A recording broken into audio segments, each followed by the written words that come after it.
Tayo bumasa ng kanyang mga salita, mga kapatid. Tunghayan natin ang sulat ni Santiago.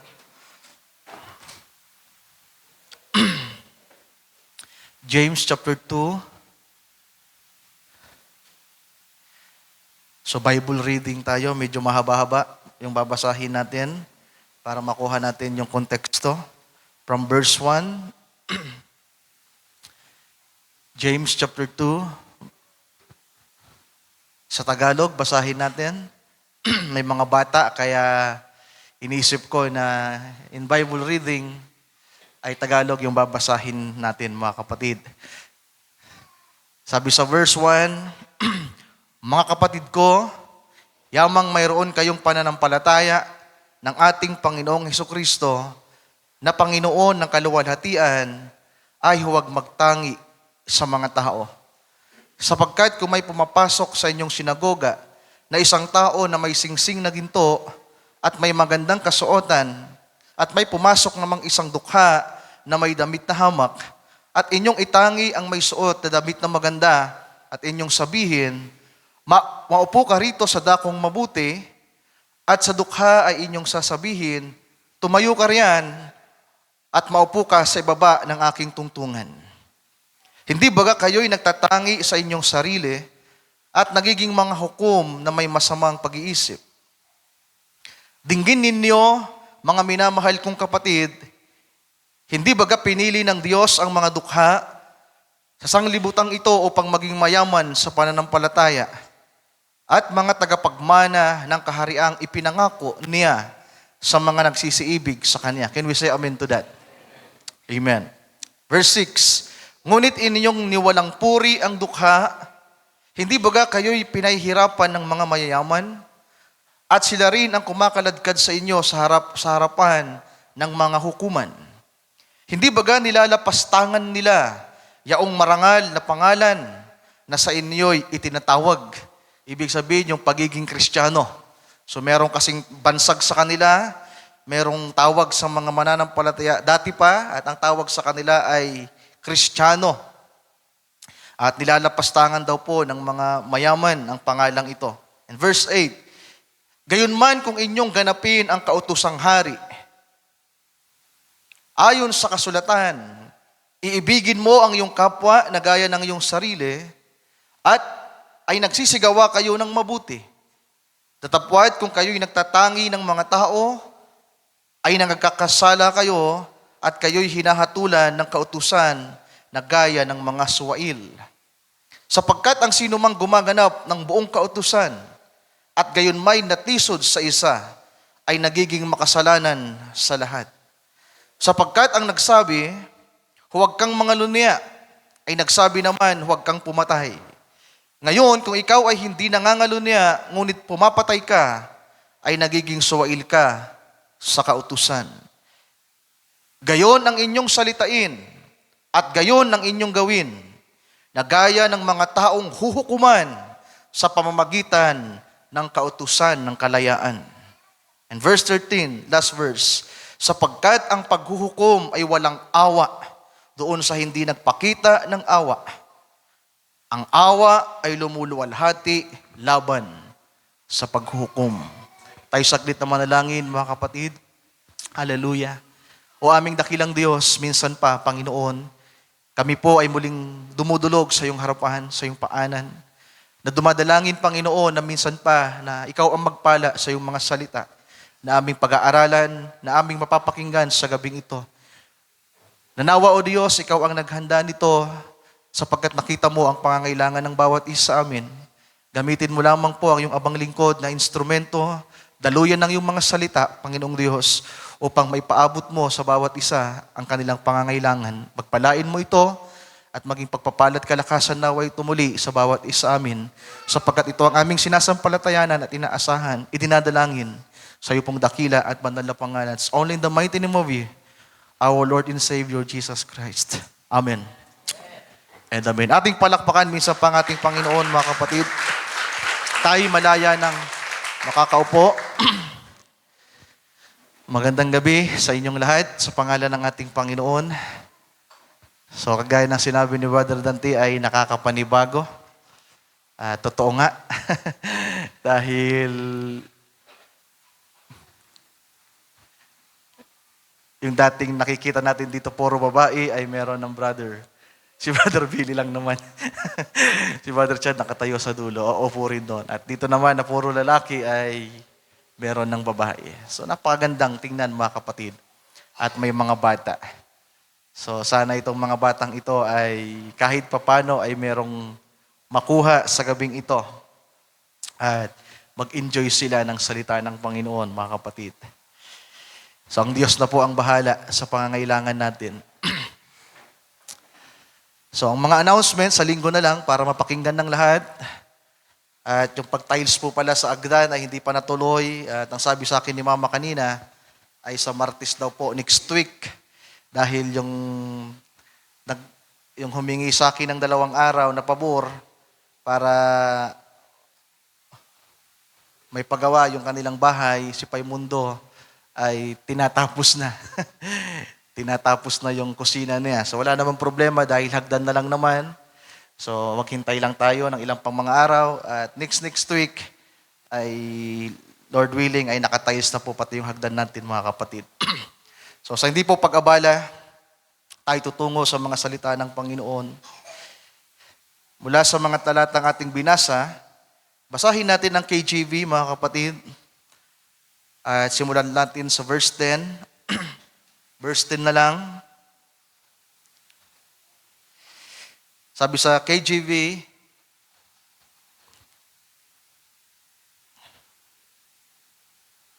For whosoever shall keep the whole law and yet offend in one point, he is guilty of all. For he that said, do not commit adultery, said also, do not kill. Now if thou commit no adultery, yet if thou kill, thou art become a transgressor of the law. So speak ye, and so do, as they that shall be judged by the law of liberty. For he shall have judgment without mercy, that has showed no mercy, and mercy rejoice against judgment. Sa JNV, Sister Mary Ann, punta tayo.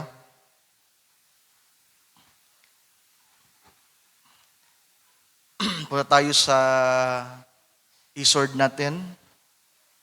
Titingnan natin yung JNV at ISV.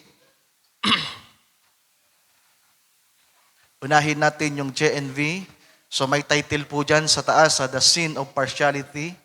At mamaya ay pwedeng daanan natin yan mga kapatid. Verse 13 na lang, Sir Mary Ann. Diyan natin kukunin yung tema natin sa gabing ito.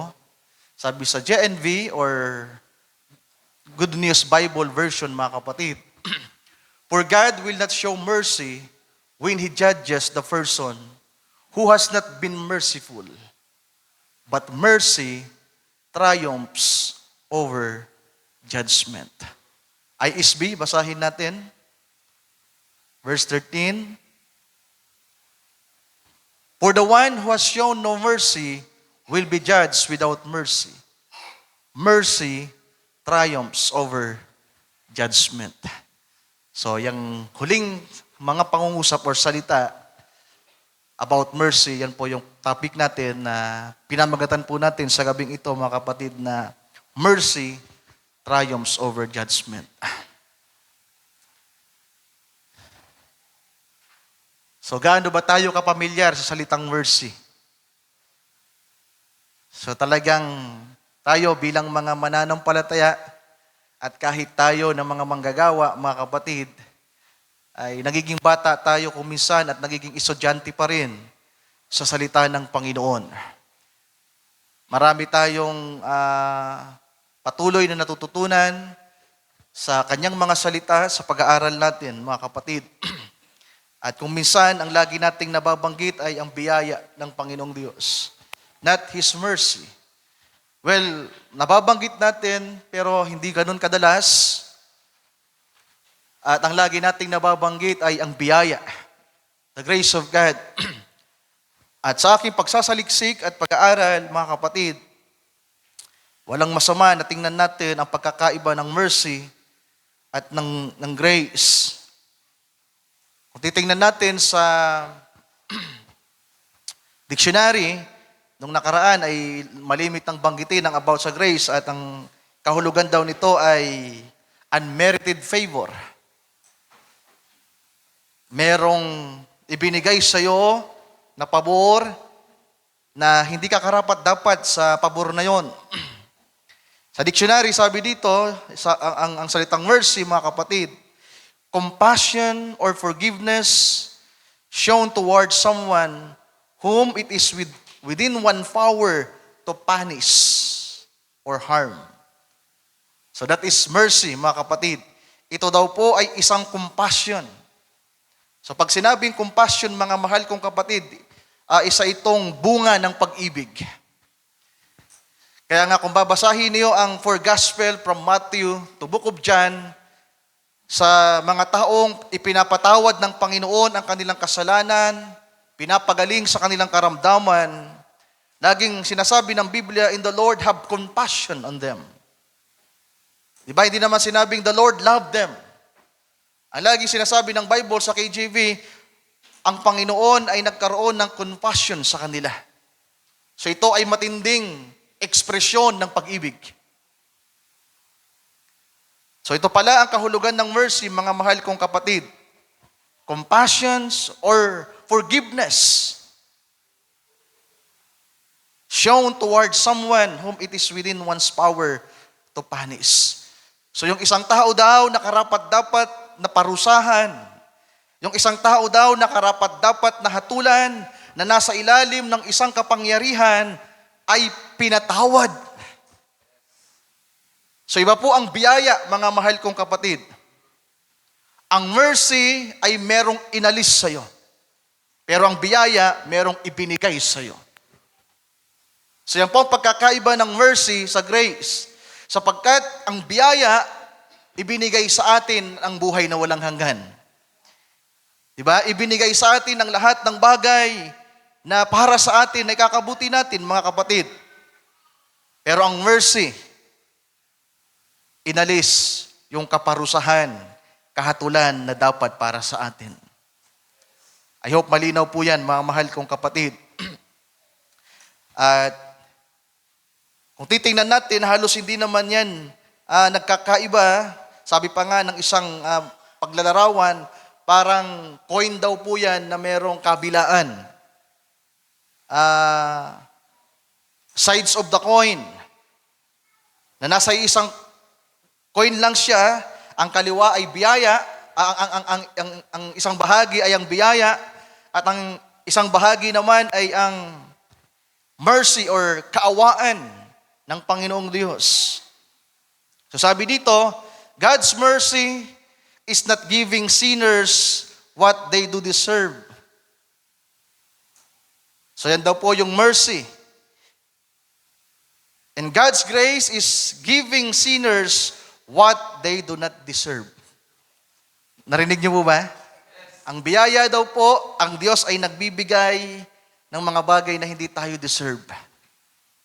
At yung mercy naman ay hindi ibinibigay ng Diyos sa mga makasalanan ang bagay na karapat-dapat sana sa kanila. So ano ba dapat ang karapat-dapat sa atin? Kahatulan. Judgment. Kaya nga paulit-ulit na nabasa natin yung judgment sa James, mga mahal kong kapatid, na kahit daw po masunod mo ang buong kautusan, kapag nasuway mo ang isa, you are a lawbreaker. Sabi sa verse 9, law condemns you as a lawbreaker. Sabi sa verse 10, whoever breaks the commandment is guilty of breaking them all. JNV. Sa JNV tayo, Sir Mary. Balik tayo sa JNV. Sabi diyan, whoever breaks one commandment is guilty of breaking them all.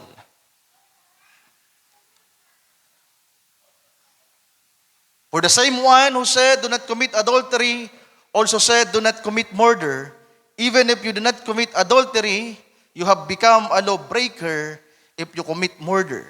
So kapag meron ka lang isang hindi nagawa, na ayon sa kautusan, mga mahal kong kapatid, ikaw ay mananalangsang at karapat-dapat ka sa kahatulan.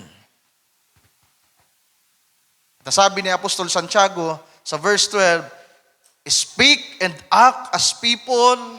So hindi na po to ayon sa kautusan na naroon sa lumang tipan. Naglalarawan sa Apostol Santiago ng mga bagay na ayon sa kautusan, pero bigla siyang bumawi sapagkat siya'y apostol ng bagong tipan at alam niya kung ano yung mga pangangaral at pagtuturo niya Apostol Pablo na merong tinatawag na kautusan ng kalayaan.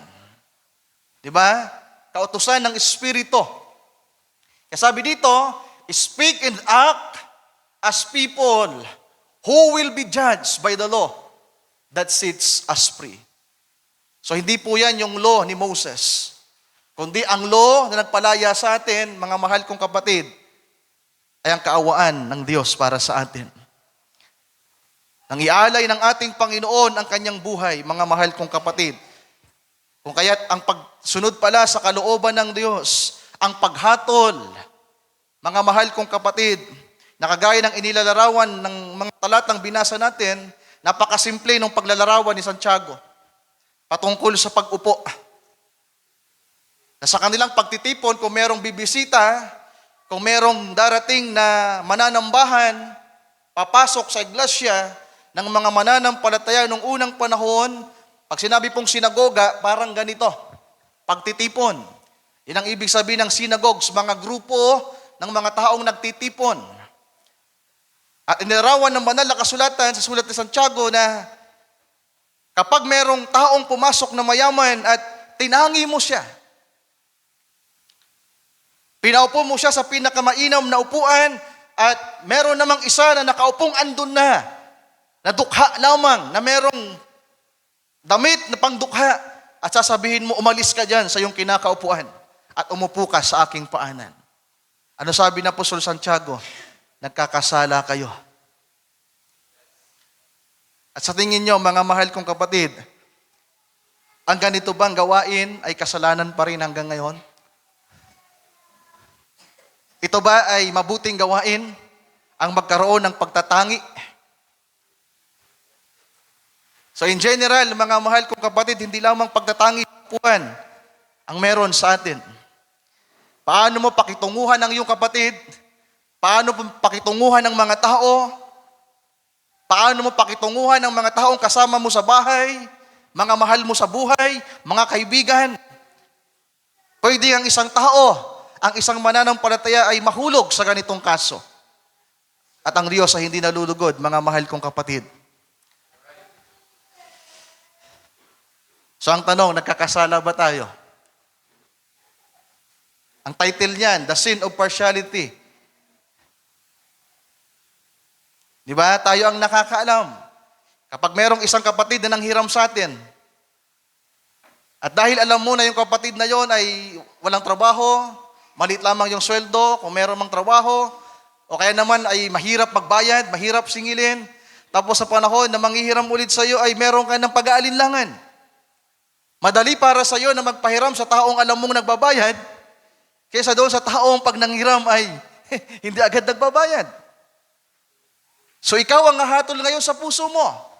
So maraming bagay na pwedeng mailarawan natin sa panahon na tayo ay nagdidesisyon, mga mahal kong kapatid.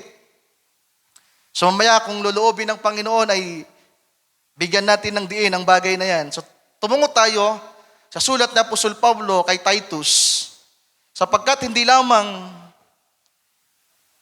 si Santiago ang nakakita nito, mga kapatid. Titus chapter 3, beginning at verse 1,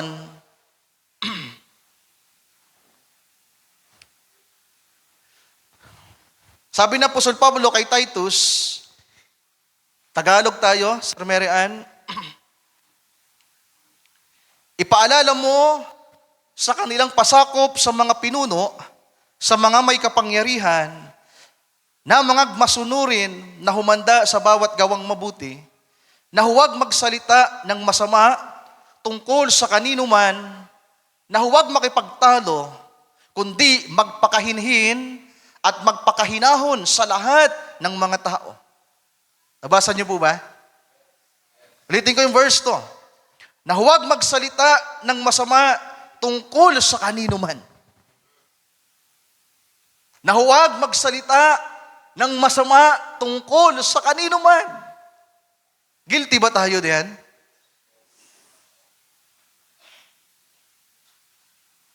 Nakakalungkot, mga mahal kong kapatid, pero mga Kristiyano na tayo, mga mananampalataya na pero guilty tayo sa unang bahagi ng verse 2. Hindi maiwasan kung minsan sa kapitbahay, sa kamag-anak mo pa, sa tatay-nanay mo pa, sa mga kapatiran, nakakapagsalita ka, nakakapag-isip ka ng mga bagay na masama laban sa kanila.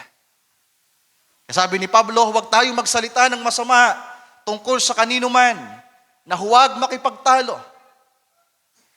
kundi magpakahinhin.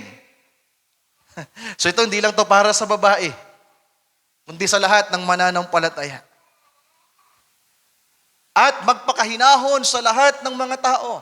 Verse 3, sapagkat tayo rin naman, nung unang panahon ay mga mangmang, mga suwail, mga nadaya, na nagsisipaglingkod sa sari-saring masamang pita at kalayawan, na nangamumuhay sa masasamang akala at kapanaghilian, mga napupuot at tayo'y nangagkakapuotan.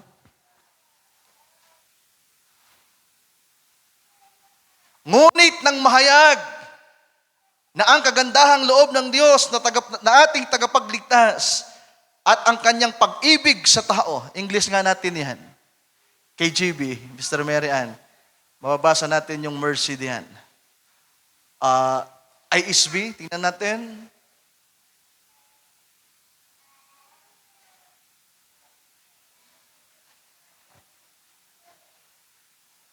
Nasa verse 5 pa pala. Kaya Tagalogin muna ulit natin. Sabi sa verse 4, ngunit ng mahayag na ang kagandahang loob ng Diyos na ating tagapagligtas at ang kanyang pag-ibig sa tao, na hindi dahil sa mga gawa sa katwiran na ginawa nating sarili, kundi ayon sa kanyang kaawaan, ay kanyang iniligtas tayo sa pamamagitan ng paghuhugas ng muling kapanganakan at ng pagbabago sa Espiritu Santo. English nga natin, i-GNB mo nga. Sabi sa verse 5, He saved us. It was not because of any good deeds that we ourselves had done, but because of His own mercy that He saved us through the Holy Spirit who give us a new birth and new life by washing us. So tumanggap lang po pala tayo ng kaawaan ng Panginoon, mga kapatid ko. Kaya dapat pala ang trato natin sa mga tao hindi judgmental. Isa sa ayaw ng Diyos ay maging hukom ang mga mananampalataya sa maling paraan ng paghuhukom. Ano yung binasa natin sa verse 13 ng James? Yung pinaka-main text natin. Ang Diyos ay hindi maawa sa mga hindi nagpakita ng awa. Verse 13, Sir Mary Ann, for God will not show mercy when He judges the person who has not been merciful. Hindi ko alam kung gaano tayo ka-merciful, mga kapatid ko. Paano tayo trumato ng isang tao? Paano natin tingnan ang kalagayan ng isang tao, ng isang mananampalataya, ng isang simbahan? So sa bahaging ito ng paksa natin, meron tayong makikita dito. At mamumulat ng ating mga kaisipan, mga kapatid. Ang Diyos ay hindi magpapakita ng kaawaan, ng mercy, kapag hinatulan niya ang isang taong hindi naging maawain. At naniniwala ako, mga mahal kong kapatid, walang anak ng Diyos na hindi makakaranas ng pusong maawain.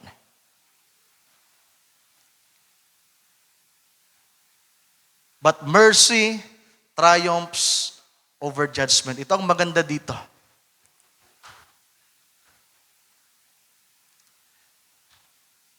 Pag sinabi pong judgment, mga mahal kong kapatid, tapos na yan. Di ba? Pag sinabing kahatulan o paghatol, kagaya ng binasa nating kahulugan kanina ng mercy, isang taong nasa ilalim ng kapangyarihan para parusahan, pero ipinatawad at inalis sa kanya ang kanyang parusa. So salamat sa kaawaan ng Panginoon sa atin. Nasabi ni Apostol Pablo, ipaalala niyo sa lahat ng mga tao na magpasakop sa mga pinuno ng mundo, ng mga rulers, ng mga gumagawa ng batas na meron sa atin, ng mga namiminuno sa atin, pasakop tayo sa kanila. Nang walang anumang pagbubulong, pagrereklamo, sapagkat ang sabi ng Apostol Pablo, sapagkat noong unang panahon ay kagaya rin naman nila tayo ng mga mangmang, na walang alam sa kalooban ng Diyos. Nakasabi ni Apostol Pablo na huwag tayong magsalita ng masama tungkol sa kanino man. So kanino ba ito dapat i-apply, mga mahal kong kapatid? Well, paano ba in-apply ng Diyos ang kanyang kaawaan? Paano in-apply ng Diyos ang kanyang kabutihan? Sapagkat yun ang magiging pattern natin, mga mahal kong kapatid. Kung babasahin natin ang Epeso, idugsong natin ang bahaging ito na sinabi pa ni Apostol Pablo, mga kapatid. Sa chapter 2, pamilyar ito sa atin, verse 1, at kayo'y binuhay niya ng kayo'y mga patay dahil sa inyong mga pagsalangsang at mga kasalanan na inyong nilakaran noong una ayon sa lakad ng sanglibutang ito, ayon sa pangulo ng mga kapangyarihan ng hangin, ng spirito na ngayon ay gumagawa sa mga anak ng pagsuway. Sa gitna naman ng mga yaon, tayo rin naman, noong panahong yaon, ay nangabuhay sa mga kahalayan ng ating laman, na ating ginagawa ang mga pita ng laman at ng pag-iisip. At tayo nooy katutubong mga anak ng kagalitan, gaya naman nila. Ngunit ang Diyos, palibhasay mayaman sa awa. So inuna, mga mahal kong kapatid, bago pa yung biyaya, bago pa yung pag-ibig, inuna yung kaawaan ng Diyos, the mercy of God. Ngunit ang Diyos, palibhasay mayaman sa awa, dahil sa kanyang malaking pag-ibig na kanyang iniibig sa atin. So ang awa ay manifestation ng pag-ibig ng Diyos. Ito yung nakikita. Di ba? Kaya na-appreciate natin ang pag-ibig ng Diyos, mga kapatid. Kaya alam natin na mahal tayo ng Diyos sapagkat dapat tayong hatulan, dapat tayong parusahan, pero inalis ng Diyos yung hatol na para sa atin. Patunay lamang na mahal tayo ng Diyos. Pwede ba natin siyang palakpakan, mga kapatid? Hallelujah! Kaya nga, di ba yung awit, yung nasa Lamentation, yung inaawit natin na the steadfast love of the Lord never ceases. His mercies never comes to an end. They are new every morning. Ang alin? Yung mercy. Mahal tayo ng Diyos pero ang laging bago na nararanasan natin lagi dahil sa kanyang pag-ibig ay yung kanyang kaawaan. Dahil kung hindi naaawa ang Diyos sa atin, kung hindi hinahayag ng Diyos ang kanyang pag-ibig sa pamagitan ng kanyang kaawaan, mga kapatid ko, hindi ko alam kung anong magiging paglakad natin araw-araw sa mundong ito. Punong-puno ng condemnation, ng kabigatan. Pero salamat sa Diyos, mga mahal kong kapatid, merong mercy na nasa ating mga puso. Hallelujah. Sabi sa verse 4, ngunit ang Diyos, palibhasay mayaman sa awa, dahil sa kanyang malaking pag-ibig na kanyang iniibig sa atin, bagamat tayo'y mga patay dahil sa ating mga kasalanan, tayo ay binuhay na kalakip ni Kristo. Sa pamamagitan ng biyaya, kayo'y nangaligtas. Amen. So bakit tayo nangaligtas, mga mahal kong kapatid? may ibinigay ang Diyos sa atin. At ang ibinigay ng Diyos sa atin ay ang buhay niya. Amen? Kung tayo ay inispare lamang sa kaparusahan, inalis sa atin ang kahatulan, pero kung walang ibinigay ang Diyos na biyaya para sa atin, hindi kompleto yung ating kaligtasan. So salamat sa biyaya at kaawaan ng ating Panginoon, mga mahal kong kapatid. So paano nga ba natin dapat itrato ang mga tao? Lalong-lalo ang mga kapatiran, mga kapatid. Sa Matthew chapter 5,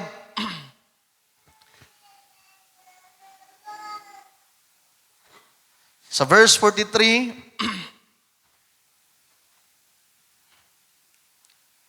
ito familiar to sa atin. Sabi sa verse 43, mga kapatid, narinig ninyong sinabi, iibigin mo ang iyong kapwa at kapopotan mo ang iyong kaaway. Ito ang nasa lumang tipan. Ito yung nasa kautusan, mga mahal kong kapatid. Verse 44, natapwat sinasabi ko sa inyo, ibigin ninyo ang inyong mga kaaway at idalangin ninyo ang sa inyo'y nagsisiusig. Kaya natin ito, mga kapatid. Sabi ng teksto natin, hindi maaawa ang Diyos sa mga taong hindi nagpakita ng awa. At gusto kong makita sa gabing ito, sa bawat isa atin, kung anong uri ng compassion, mercy, ang meron tayo sa mga tao. It's not only about the mercy of God, mga mahal kong kapatid, kundi ang mercy na meron sa atin. Kagaya na sinasabi ng kasulatan, hindi magiging maawain ng Diyos sa isang taong hindi nagpakita ng kaawaan. Pero sa mga taong nakaranas ng compassion, paano nila na i-apply ito at naranasan sa kanilang buhay, then ang kaawaang ito ng Panginoong Diyos sa buhay natin, mga mahal kong kapatid, ay totoong magiging masagana. Hallelujah. Sabi sa verse 45, upang kayo'y maging mga anak ng inyong Ama na nasa langit, sapagkat pinasisikat niya ang kanyang araw sa masasama at sa mabubuti, at nagpapaulan sa mga ganap at sa mga hindi ganap. Sapagkat kung kayo'y iibig sa nangagsisiibig lamang sa inyo, ano ang ganti na inyong kakamtin? So, nandiyan yung pagtatangi, mga mahal kong kapatid.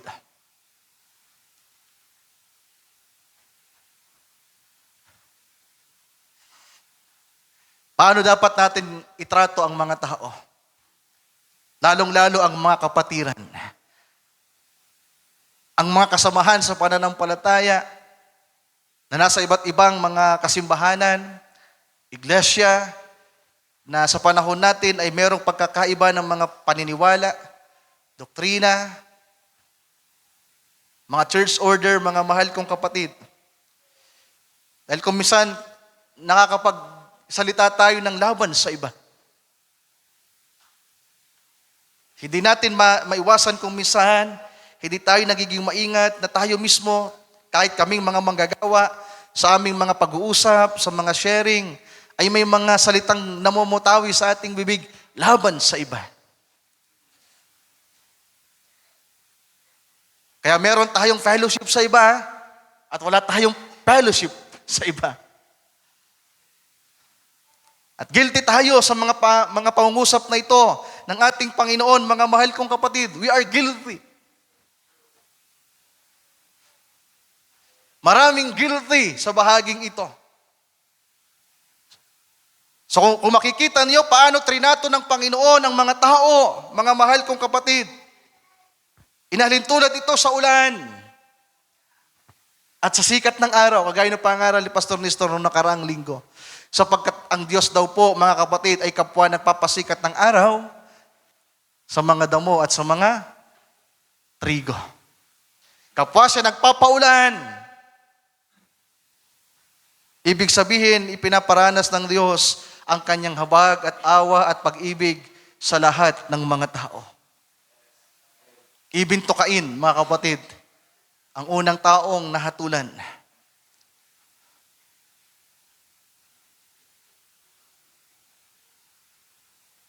Well, si Adan nahatulan din, pero may pagkakaiba si Adan kay Cain.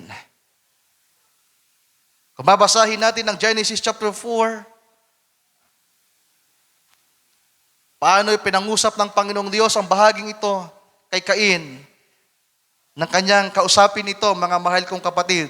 Sabi sa verse 6, nang hindi lingapin ng Panginoon ang kanyang handog, si Cain ay nagalit. At ang verse 6 ay nagsabi ang Panginoon, at sinabi ng Panginoon kay Cain, bakit ka nag-init? O bakit ka nagalit? Bakit namanglaw ang iyong mukha? Kung ikaw ay gumawa ng mabuti, di ba ikaw ay mamarapatin? So ano meron sa verse 7, mga mahal kong kapatid? Chance. Binibigyan ng Panginoong Diyos si Cain ng chance na gumawa ng mabuti. Na maghandog ng tama.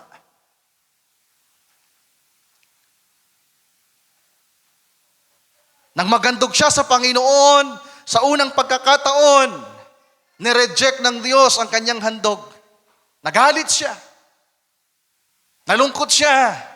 At ang sabi ng Panginoon sa verse 7, kung ikaw ay gumawa ng mabuti, kung gagawa ka ng mabuti, hindi ka ba mamarapatin? Anong ginawa ni Cain, mga mahal kong kapatid? Nagsisi ba siya? Nabasa niyo bang nagsisi si Cain? Humingi ng paumanhin sa Diyos at sabihin, Lord, nagkamala ako, mali po pala yung handog ko. Well, ano yung sumunod na eksena dito, mga kapatid? Imbis na magsisi po si Cain, binibigyan siya ng Diyos ng pagkakataon na gumawa ng mabuti, hindi niya ginawa. Bagkus pa humantong sa karumal-dumal na kasalanan ang kanyang pagkagalit, ang kanyang pag-iinit. Anong nangyari? Pinatay niya ang kanyang kapatid.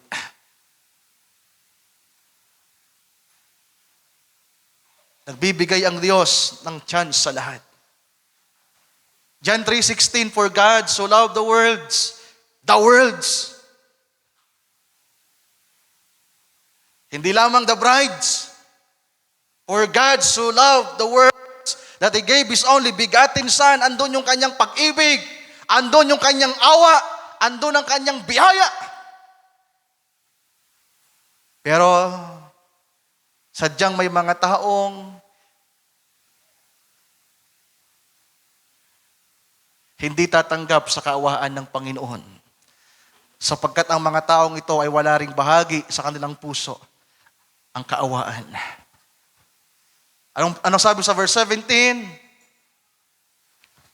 Verse 17, sa Tagalog na lang, Sir Mary Ann, sapagkat hindi sinugo ng Diyos ang anak sa sanglibutan upang hatulan ang sanglibutan. Diba? Hindi daw sinugo ng Diyos Ama ang ating Panginoon para hatulan ang sanglibutan, kundi upang ang sanglibutan ay maligtas sa pamamagitan niya. Ang buong sanglibutan. Anong ipinapakita dito, mga mahal kong kapatid? Ang compassion ng Diyos, ang kanyang mercy ay para sa lahat. Ang kanyang pag-ibig ay para sa lahat sapagkat siya'y Diyos ng pag-ibig. Hindi lamang sa mga nobya ni Kristo. Siya rin ang nagsabi, mahalin niyo ang inyong kaaway. Di ba? Ipanalangin niyo ang mga umuusig sa inyo at gawan niyo ng mabuti yung mga taong nananakit sa inyo. Pero sadyang may mga taong hindi nakatalaga, mga mahal kong kapatid,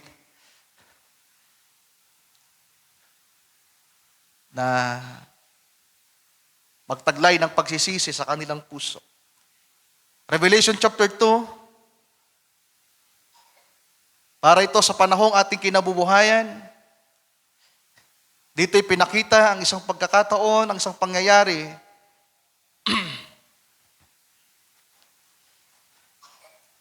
chapter 2, verse 20. Sabi ng Panginoon sa iglesia ng Tiatira, datapwat mayroon akong laban sa iyo, na pinahintulutan mo ang babaeng si Jezebel, na nagpapanggap na propetesa, impostor, at marami sa atin ang ganyan, mga mahal kong kapatid, sa panahong ating kinabubuhayan. Sumula pa sa panahon ng Tiatira, hanggang sa panahon nating kinabubuhayan ay maraming ganitong espiritu.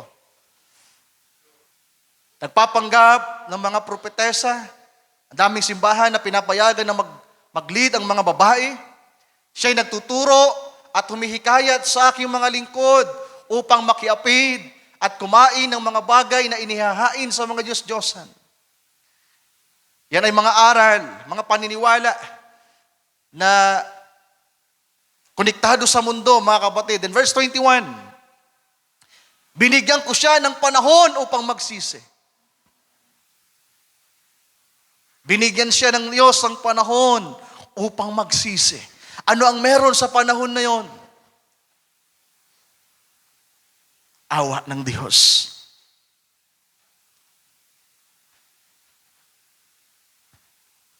Kaya alam nyo, mas masakit ito sa mga taong nakaranas, na nakita, nalaman ang pag-ibig ng Diyos.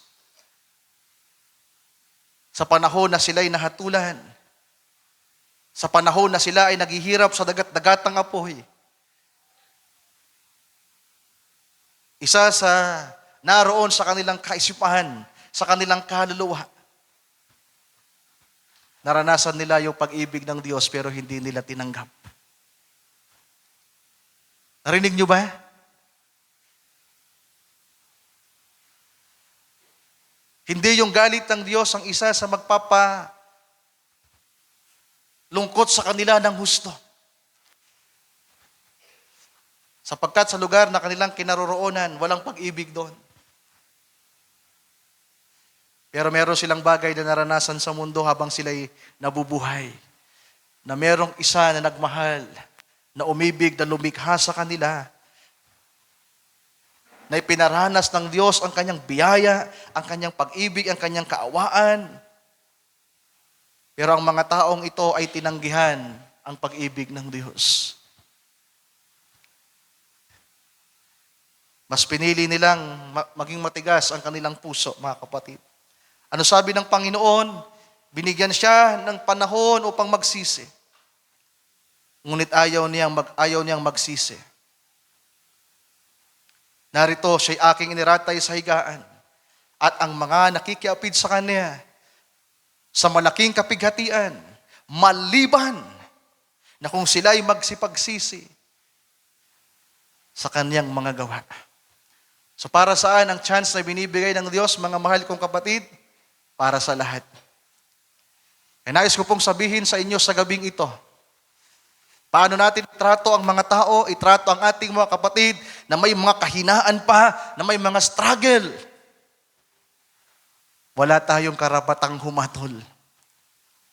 Alam nyo, napakaraming pwedeng ma-disfellowship, malapatan ng kahatulan, ng church order.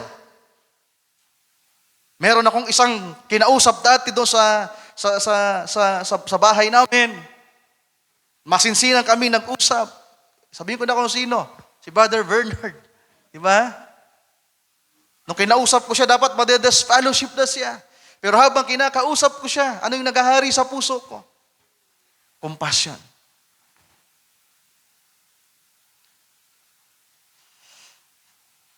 Awa.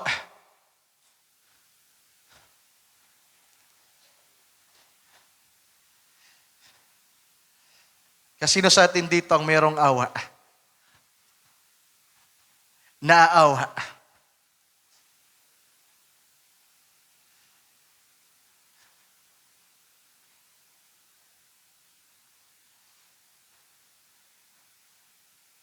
Ang sarap na maranasan ang tayo ay kaawaan. Hindi natin to ikabababa, mga mahal kong kapatid. Sabi ni Apostol Pablo kay Titos, tayo ay nakatanggap lang din ng kaawaan ng Diyos. Ibig sabihin, wala tayong may pagmamapuri. Wala tayong may pagmamalaki. Tumanggap lang din tayo ng kaawaan ng Diyos. Habang nakikita ng Diyos ang ating kalagayan, araw-araw. Hallelujah. Kaya tayo nakakapagpatuloy ay dahil lamang sa Kanyang awa. Dahil kung hindi naaawa ang Diyos sa inyo, kung hindi tayo mahal ng Diyos at hindi niya pinagtatakpan ang ating mga kasalanan, lahat tayo dito pwedeng ma-disfellowship. May mga kasalanan kayo lang ang nakakaalam. May mga gawain tayo lang ang nakakaalam. May mga kaisipan, damdamin na tayo lamang ang nakakaalam. Galit, poot, kapanaghilian at kung ano-ano pa. Na kung ito'y bubuksan lamang ng Diyos at iahayag niya sa pangkalahatan, maraming madidisfellowship dito. Pero salamat sa pag-ibig ng Diyos na nagtatakip ng ating mga kasalanan. Na nag-aalis ng mga bagay na ito. Hindi ba't napakabuti ng Diyos, mga kapatid? That is the steadfast love of God. Ang kanyang kaawaan ay laging bago. Kaming mga brother, nag-usap kami nung nakaraan, may mga pinag-usapan kaming pang-matured lamang. Maraming guilty. At kung merong church order tayo na doktrinang ganon, maraming kahit manggagawa, disfellowship. Kahit mga elder na disfellowship. Bakit? Merong kinasanayang hindi maganda. At kung ilalantad ng Diyos ito sa iglesia, my goodness.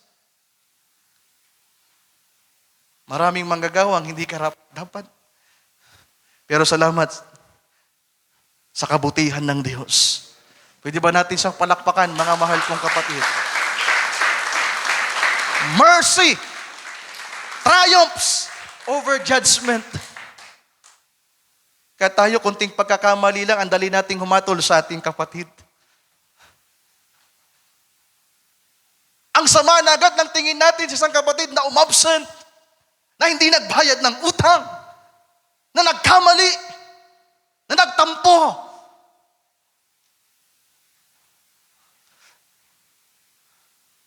Ang dali para sa atin ang maghinanakit. Kay dali para sa atin ang magalit. Sabi ng Biblia, wala tayong karapatan na magalit. Nandiyan pa ba kayo? Wala tayong karapatan na hatulan ng sinuman. Sapagkat ang paghatol ay nasa Diyos lamang. Sa anong nararapat, mga mahal kong kapatid, alam nyo, sa talinghaga ng ating Panginoon sa Matthew chapter 13, idugsong natin ito.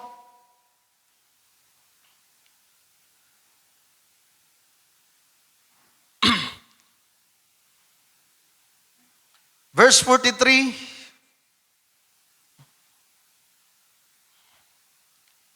ito'y patungkol sa talinghaga ng mabuting trigo at ng mapanirang damo. Sa Ingles, ito'y the parable of the wheat and tares, mga kapatid. Sabi sa verse,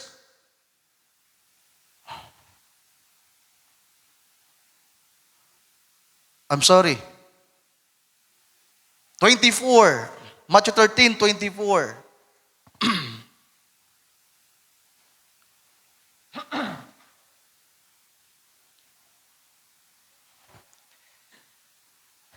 Verse 24, sinaysay niya sa kanila ang ibang talinghaga na sinasabi, ang kaharian ng langit ay tulad sa isang taong naghasik ng mabuting binhi sa kanyang bukid.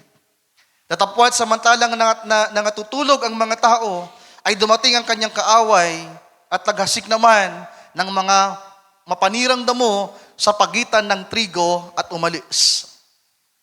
Datapwat nang sumibol ang usbong at namunga, ay lumitaw nga rin ang mga pangsirang damo. At ang mga alipin ng puno ng sangbahayan ay nagsiparoon at nangagsabi sa kanya, Ginoo, hindi baga nagasika ng mabuting binhi sa iyong bukid? Saan kaya nangagmula ang mga pangsirang damo? At sinabi niya sa kanila, isang kaaway ang gumawa nito. At sinabi sa kanya ng mga alipin, ibig mo baga na kami nga'y magsiparoon at ang mga yaoy pagtipunin? Natapwat sinabi niya, huwag, baka sa pagtitipon ninyo ng mga pangsirang damo ay inyong mabunot pati ang trigo.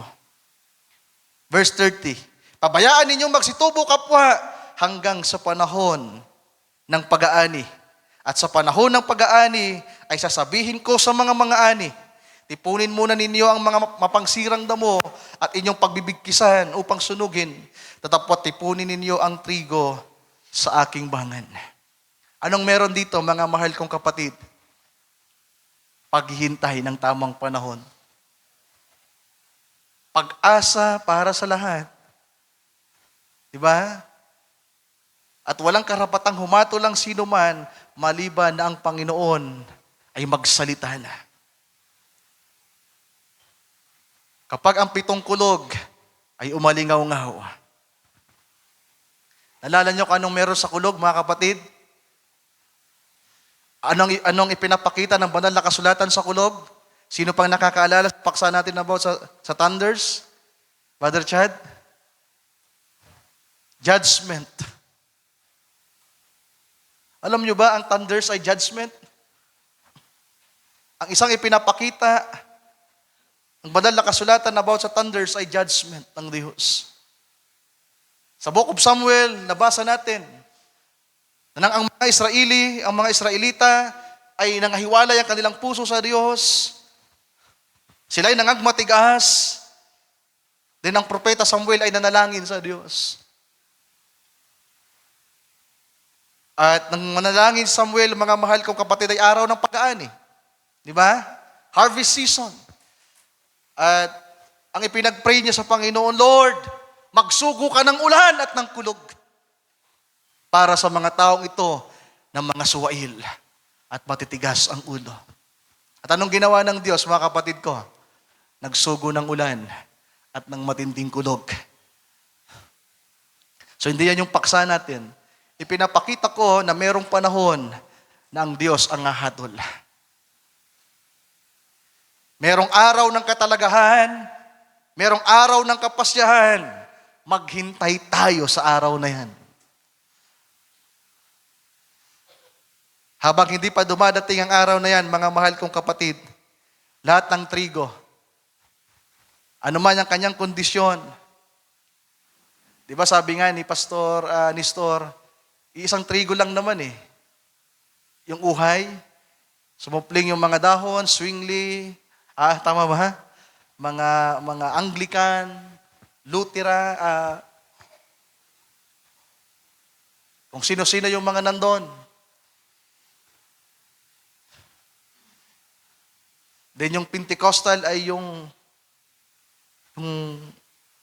ano na, yung iba, yung nakabalot sa binhi. Pag tumingin kayo sa palay, mga mahal kong kapatid, sabay-sabay ba nahihinog? Di ba hindi naman? Kayo sa atin ng mga magsasaka, di ba may mga parte sa palay na hinog na? At yung iba ay hilaw pa, Brother Dante? Itong mga denomination na nandito, mga mahal kong kapatid, yung mga tao nasa labas, yung mga hindi mananampalataya, andyan yung mga righteous people. Yung mga mangmang na babae na tatawagin ng Diyos sa mga huling araw, andyan sila sa labas. So nung ipinapakita ko, wala tayong karapatan na humatol para sa kanila. Ang dapat laging laman ng ating puso ay pag-asa at paghihintay. Hintayin ang araw ng katalagahan, mga mahal kong kapatid, sapagkat ang sabi ng Panginoon, isang araw siya ang magsasabi, tipunin ninyo ang mga mapanirang damo. Tipunin niyo ang trigo, kaya merong iihip na pakakak. Merong kulog na alingaw-ngaw, sapagkat merong kahatulan na isasagawa ang Panginoon sa ibabaw ng lupa. Hallelujah. So merong paghihintay, mga mahal kong kapatid. So meron akong tanong dito. Kung ang Diyos ay mayaman sa awa, bakit hindi niya pinatawad si Satanas? Kung ang Diyos ay mayaman sa awa, bakit hindi niya pinatawad ang mga taong makasalanan?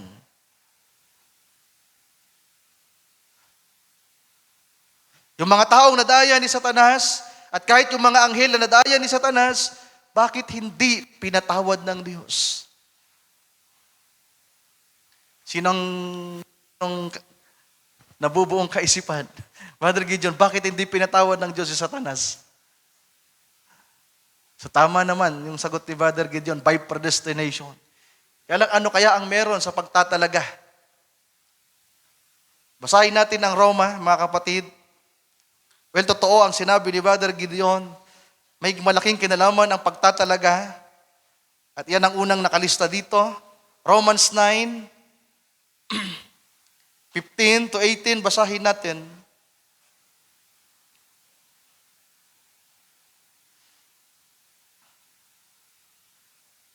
Sabi ng Panginoon, na kinotes ni Apostle Pablo, sapagkat sinabi niya kay Moses, ako'y maawa sa aking kinaaawaan, at ako'y mahabag sa aking kinahabagan. Kaya nga hindi sa may ibig ni hindi sa tumatakbo, kundi sa Diyos na naaawa.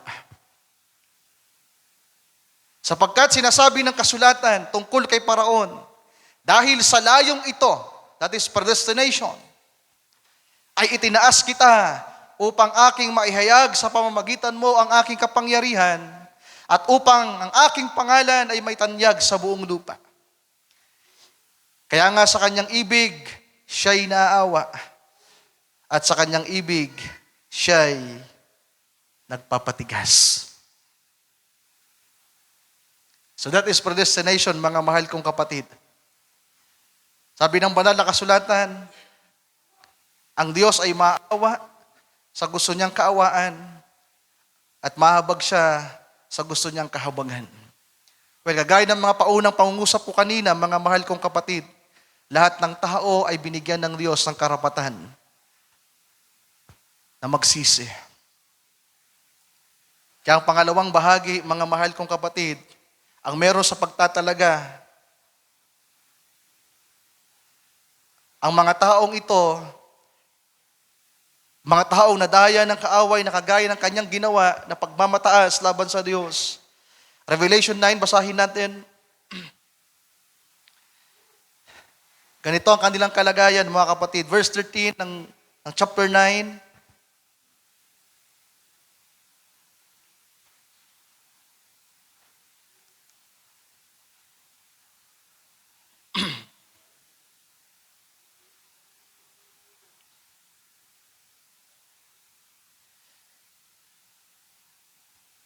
Nang umihip ang ika-anim na trompeta, ito ay sa panahon ng tribulation,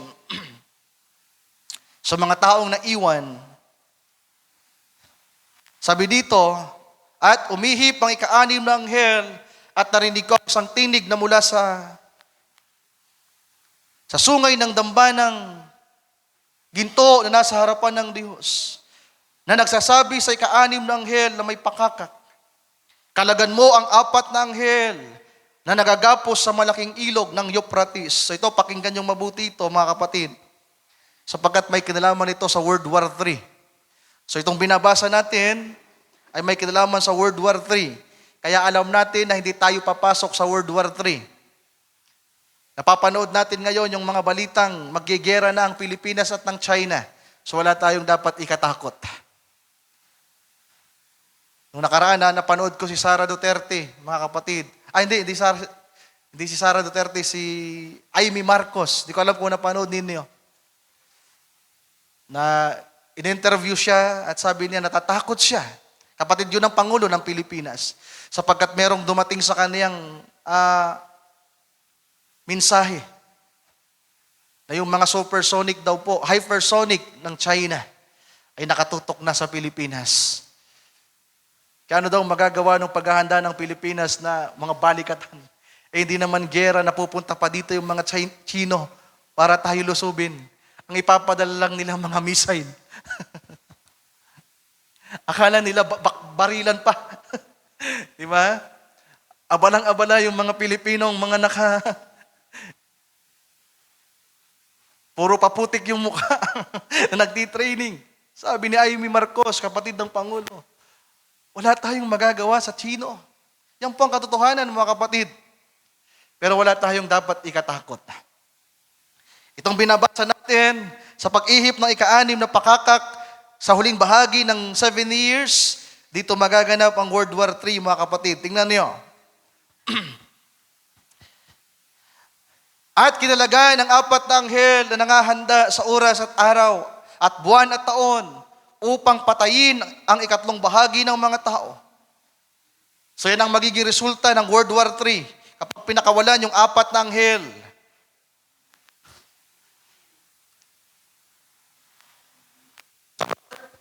Verse 16, at ang bilang ng mga hukbong nangangabayo ay makalawang 10,000, 10,000 tig 10,000, aking narinig ang bilang nila. At nakita ko sa pangitain ang mga kabayo at ang mga nakasakay dito na may baluting gaya ng apoy at ng hasinto at ng asupre. At ang mga ulo ng mga kabayo ay gaya ng mga ulo ng mga leon at sa kanilang mga bibig ay lumalabas ang apoy at usok at asupre. Sa pamamagitan ng 3 salot na ito ay napatay ang 3 bahagi ng mga tao sa pamamagitan ng apoy at ng usok ng mga asupre na nagsisilabas sa kanilang mga bibig. So hindi ito literal. Ang vision na nandito, mga mahal kong kapatid, ay may kinalaman sa mga nuclear warheads. Sabi sa verse 19, sapagkat ang kapangyarihan ng mga kabayo ay nasa kanilang bibig. Anong ibig sabihin ng kabayo? Anong ipinapakita ng Bible sa kabayo? Power. So ang lumalabas daw mula sa makapangyarihang mga bagay na ito ay naroon sa kanilang bibig. At nasa kanilang mga buntot, sapagkat ang kanilang mga buntot ay kawangis ng ahas at may mga ulo at siya nilang ipinanakit. In verse 20 to 21, tingnan nyo, ito yung resulta. World War III na ito, marami pang mga taong natitira sa panahon na yan. Pero sabi sa verse 20, at ang nalabi sa mga tao na hindi napatay sa World War III, sa mga salot na ito, ay hindi nagsipagsisi sa mga gawa ng kanilang mga kamay upang huwag sumamba sa mga demonyo at sa mga Diyos-Diyosang ginto at pilak at tanso at bato at kahoy na hindi nakakakita ni nakakarinig man ni nangakalakad man. Ibig sabihin, majority ng natira sa panahon ng huling 3.5 years, mga Roman Catholic churches. Mga Roman Catholic Church. So alam naman kasi natin na sa panahon na yan, ay ang Papa sa Roma ang humahawak ng kapangyarihan.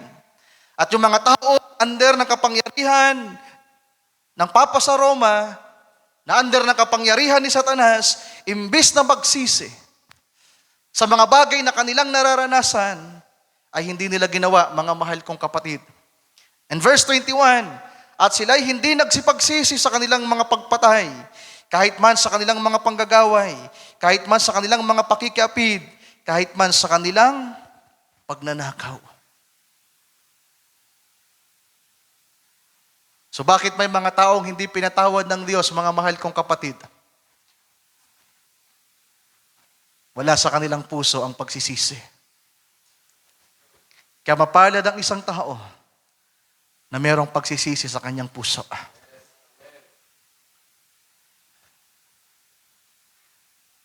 Mapalad ang isang taong itinalaga ng Diyos na makita ang kanyang pagkakamali, na makita ang kanyang mga pagkukulang, at inihahatid siya nito sa pagsisisi at pagpapakumbaba sa Diyos.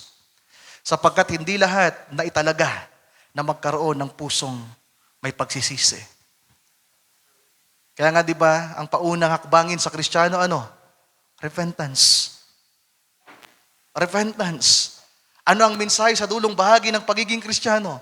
Revelation chapter 3 sa huling kapanahunan ng iglesia, pagsisisi.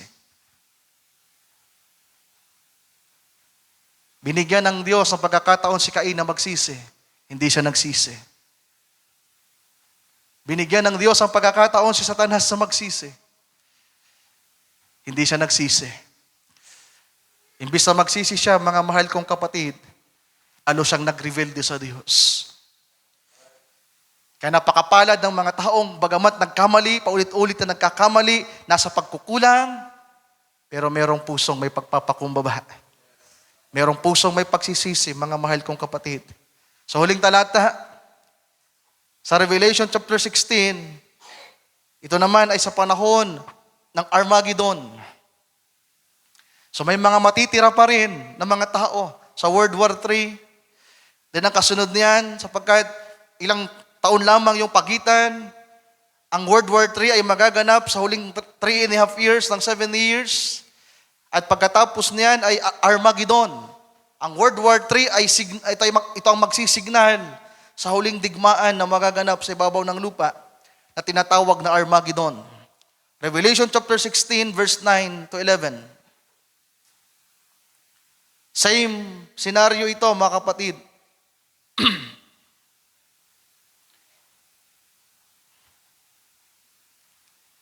Sabi sa verse 9, ito ay patungkol sa 7 vials, yung 7 mangkok ng kagalitan ng Diyos, at ito ay sa panahon ng Armageddon. Sabi dito, at ibinuhos ng ika-4 ang kanyang mangkok sa araw. At ibinigay nito sa kanya na masunog ng apoy ang mga tao. At nangasunog ang mga tao sa matinding init. At sila'y namusong sa pangalan ng Diyos na may kapangyarihan sa mga salot na ito. At hindi sila nangagsisi upang siya'y luwalhatiin. So ano ipinapakita sa mga taong ito, mga mahal kong kapatid? Mga taong binigyan ng Panginoon ng pagkakataon na magsisi. Pinapakita ng banal na kasulatan na nakikita ng mga taong ito na ito'y kapangyarihan ng Diyos na gumagawa. Pero imbis na magkaroon sila ng banal na takot, na pagsisihan ng kanilang mga pagkakamali, ang ginawa pa nila ay pamumusong. Rebellious sa Diyos. Kaya ano yung sagot sa tanong natin? Bakit hindi pinatawad ng Diyos si Satanas? Bakit hindi pinatawad ng Diyos ang mga taong nadaya ni Satanas? Well, sa pagtatalaga. At ano yung bagay na kanilang naranasan ayon sa pagtatalaga ng Diyos? Hindi sila marunong magsisi. Walang totoong remorse sa kanilang puso. Kaya di ko alam, mga mahal kong kapatid, kung meron tayong pusong may pagsisisi dito. Tayo lang ang nakakaalam. Ano meron sa pagsisisi? Bakit ka nagsisisi? Meron kang nagagawang pagkukulang. Meron kang nagagawang pagkakamali. Pero dahil nakatalaga ka na makaranas ng kaawaan ng Diyos, may puso kang may pagsisisi at pagpapakumbaba. At dahil naranasan mo na patawarin ng Diyos, naranasan mong alisin ng Diyos ang mga hatol na nararapat sa iyo. Ngayon yung puso mo naman, kapag tumingin sa iba, kaya mo ring hindi makita ang kanilang mga pagkukulang at pagkakamali.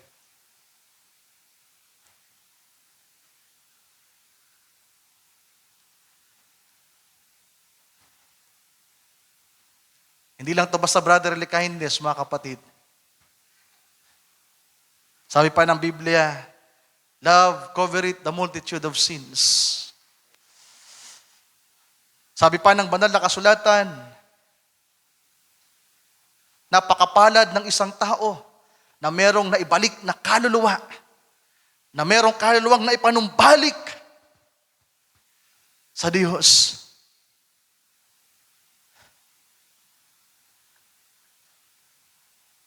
na hindi tinitingnan ang mantsa ng kanyang damit. Di ba? Nabasa niyo ba yan sa Book of Santiago?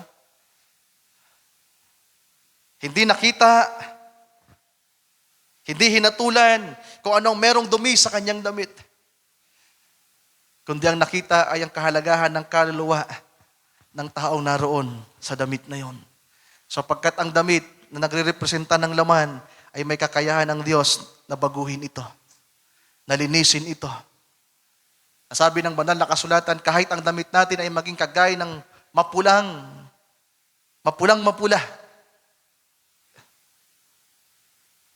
ay kayang paputiin ng Diyos. Amen? Kayang linisin ng Diyos, mga mahal kong kapatid. At kung tayo ay nakasumpong ng kaawaan ng Diyos, kung ang kaawaan ng Diyos ay nagtagumpay laban sa ating kahatulan, ganon din dapat tayo tumingin sa mga taong nasa paligid natin. Can we say amen to that? Paano niya yung tingnan ang mga iglesia? Paano natin tingnan ang mga kapatiran? Paano natin tingnan ang mga taong nasa labas? Mercy triumphs over judgment. Ang magkaroon ng kapuutan, ng kahatulan sa puso mabigat. Pero ang pusong merong pag-ibig, pag-unawa, napakasarap.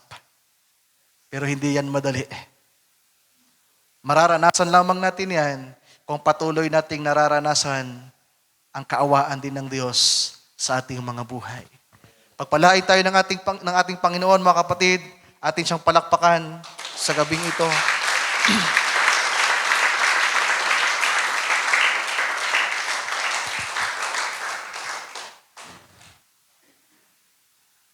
Iba ang karanasan ng isang taong itinalaga ng Diyos.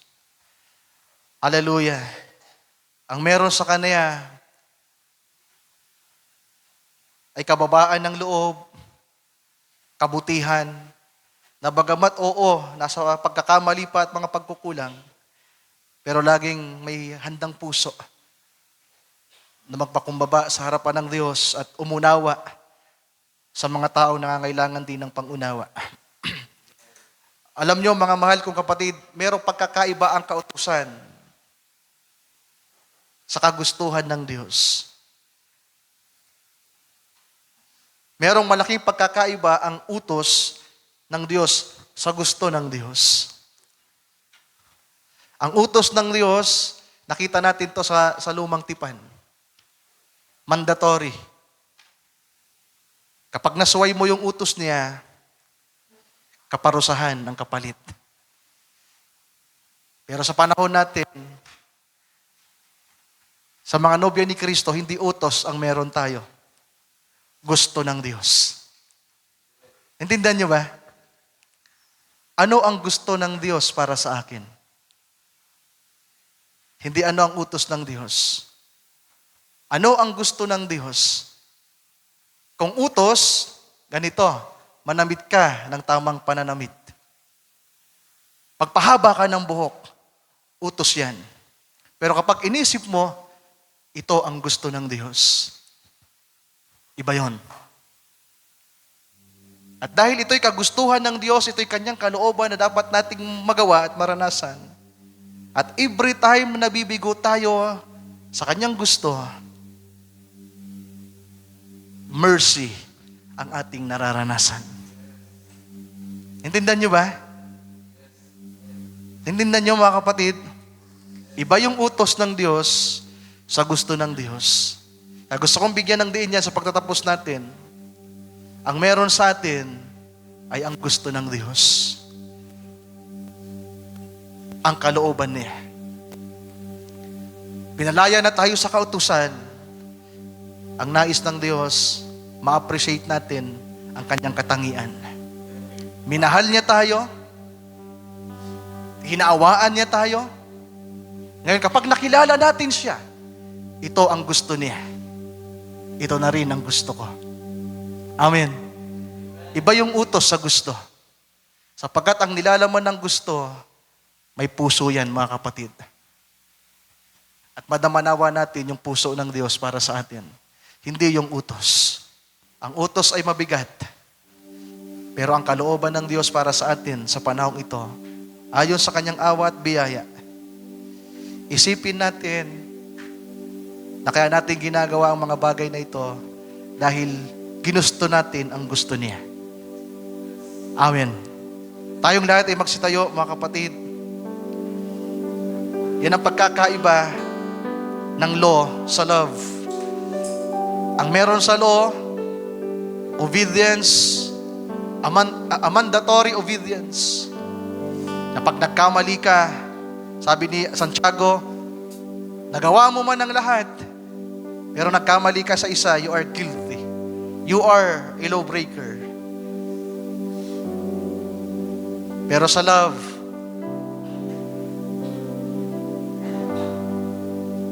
hindi mo nagawa ang lahat. Nagawa mo lang yung isa. Sumampalataya ka lang.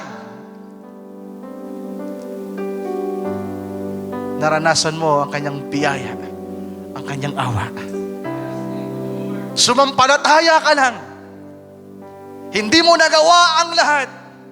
Sumampalataya ka lang. Inari ka niyang matuwid, inari ka niyang ganap, inari ka niyang malinis, inari ka niyang banal, inibig ka niya. Bakit? Dahil sa isang bagay na nagawa mo, sumampalataya ka. Hindi mo man nagawa ang lahat at hindi natin kayang gawin ang lahat. Pero kung meron tayong taglay na pananampalataya sa ating Panginoon at patuloy tayong umaasa sa Kanya, tutulungan niya tayo, mga kapatid. So sana yun ang madama natin sa puso natin. Hindi utos, kundi ito ang gusto ng Diyos. Di ba? Ano meron sa gusto? Nararamdaman niyo ba yung love doon, mga kapatid? Ito ang gusto ng Diyos. Ito ang ibig niya. Ito ang kalooban niya. And may the Lord help us. Mawit tayo ng sangawit, mga kapatid. The steadfast love of the Lord. Tayo mananalangin. Awitin natin ng merong pagpapasalamat sa Kanya. Salamat sa Kanyang napakadakilang pag-ibig. Salamat sa Kanyang kaawaan araw-araw sa buhay natin. Ulitin ko, mga mahal kong kapatid, kung wala ang mercy ng Diyos na laging bago sa bawat umaga at ihahayag ng Diyos ang ating mga kasalanan, walang matitira dito. Wala nang aakyat dito.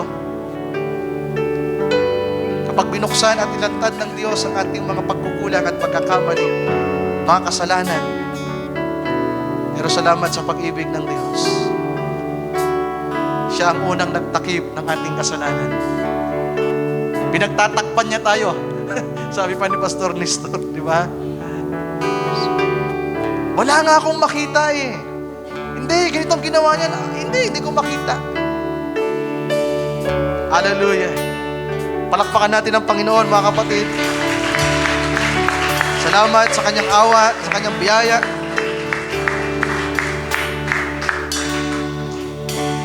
The steadfast love of the Lord never ceases. Hallelujah. His mercies never comes to an end. Bago na naman ito bukas. They are new every morning. Hallelujah. New every morning. Thank you, Lord. Great is thy faithfulness, O Lord. Hallelujah. Great is thy faithfulness. The steadfast love. The steadfast love of the Lord never ceases. Hallelujah. Thank you, Lord. His mercies never comes to an end. They are new every morning. Hallelujah.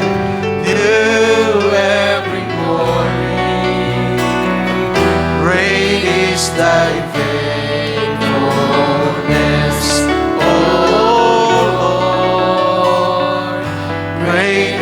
isang pa, for the last time. Pwede ba natin itaas ang ating mga kamay, mga kapatid? The steadfast love of the Lord.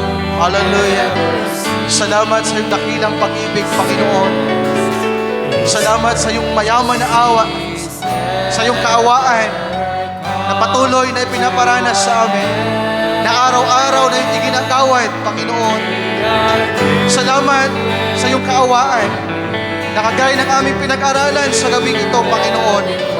Inalis mo ang nararapat na kahatulan, kaparusahan para sa amin. Hallelujah. Thank you, Lord God. Great is thy faithfulness. Great is thy faithfulness. Great is thy faithfulness. Pwede ba nating palakpakan ng ating Panginoon, mga kapatid? Great is thy faithfulness. The steadfast love of the Lord never ceases. His mercies never comes to an end. They are new every morning. Sabi ni Jeremiah, ito'y dahil sa kaawaan ng Panginoon, kaya hindi tayo napahamak. Ito'y dahil sa kanyang kaawaan, kaya hindi tayo nangalipol. Salamat sa kanyang dakilang pag-ibig, mga kapatid. Mas naintindihan natin ngayon ang kanyang awa. Hindi lang ang biyaya ng Diyos. Salamat sa kanyang kaawaan at salamat sa kanyang biyaya. Manifestation ito ng dakilang pag-ibig ng Diyos sa atin. Sana mula sa gabing ito, mula sa araw na ito, kahit papano, mabago ang ating pananaw sa pagtingin sa mga tao. Mas lumawak ang ating pangunawa. Mas lumaki ang ating pag-asa para sa lahat ng mga taong nangangailangan. Kung tayo man ay nakapagsalita, nakapag-isip ng mga bagay na masama laban sa mga tao, may the Lord forgive us, lalong-lalo sa ating mga kapatiran. Napakadali para sa atin ang magalit, ang magtampo, maghinanakit, mga kapatid. Napakadali para sa atin ang humatol, magkaroon ng partiality, paano makitungo sa mga tao, paano makipag-fellowship sa mga kasimbahanan, paano tingnan ang mga simbahan na nasa labas. Well, kung makikita natin ang kahalagahan ng paksa sa gabing ito, mga kapatid, lahat ng tao, kapag tiningnan natin, mayroong pag-asa para sa kanila. Well, hindi na natin kailangan magkrusada. Narinig natin nung linggo, nung ko lang din narinig na nung 1980s, 84, 88, ganong mga taon ay buong Asia pala ang nakaranas ng revival. Usong-uso yung mga krusada. Pero ngayon, kahit anong krusadang gawin, wala nang ma-convert. Well, baka wala na kasi yung compassions para sa mga tao. Well, unahin natin yung mga taong malapit sa atin. Mga mahal natin sa buhay, kapitbahay natin, mga kapatiran, na imbis na ilayo natin ang ating sarili sa kanila at magkaroon ng wall, ng balakid, alisin natin ito.